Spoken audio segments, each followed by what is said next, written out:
I've recently come to the realization that you guys really don't know much about me because all I post is skits. So that's kind of my fault. So let's do a story time about the last date I went on. I'm not much of a dater because I really just love being in my apartment. I just love rotting in bed and I love watching TikTok on my phone. So it takes a lot for me to like actually go out and go on a date. But recently I've downloaded Hinge and I have been a maniac. I saw those videos about the voice notes on TikTok and I had to. Granted, they kicked me off a couple times, but it's fine because my profile is reactivated. Anywho, there's been like one man that I continue to match with on Raya, on Hinge, on pretty much everywhere. And we've been matching for like years.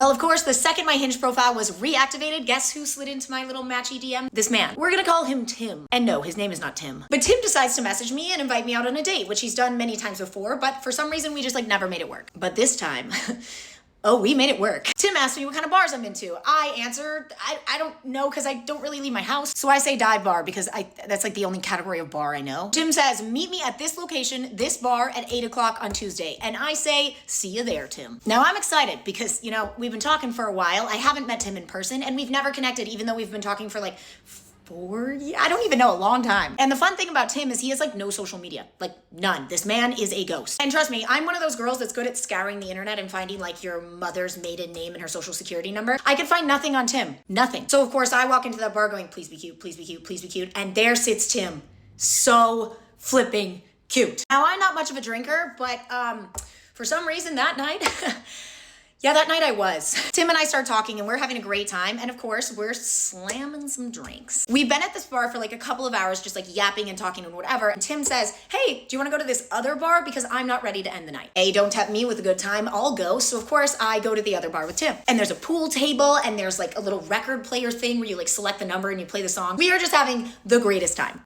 Somewhere along this greatest time, yeah, I get, and this isn't like a normal state for me. Again, like I don't really drink that often. This is maybe once every, I don't know, few months for me. It's 2 a.m, the bar is closing, and the last thing I remember is asking Tim to order pizza to his house. And I know what you guys are gonna say. This man is a random stranger to me. Why in the world would I go back to his house? Haley, that is the survival instincts of a peanut. And to that I say, you are absolutely right. Never do this. Please don't do this. We pull up at Tim's spot and we go into the apartment. And the first thing I notice is this apartment is hot, like in temperature. So what do? I just start taking off all of my clothing.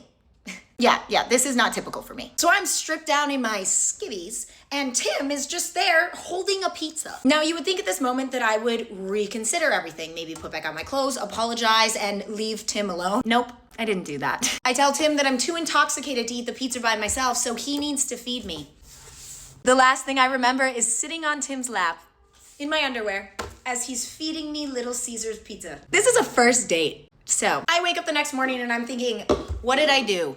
What did I do? And I look around and I think, oh, yeah, this isn't my house. I was still at Tim's. I passed out in his arms as he was feeding me pizza.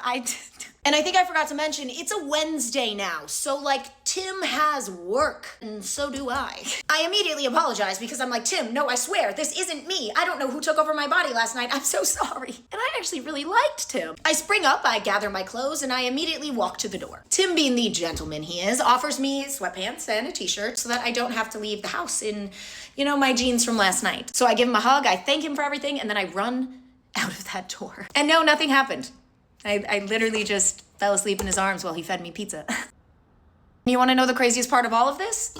Tim is still texting me. We got him, boys! But yeah, I think I'm gonna take a break from drinking on dates from here on out. But that night I learned a really good lesson. I should probably just stay inside. Cheers to you, Tim. A true gent.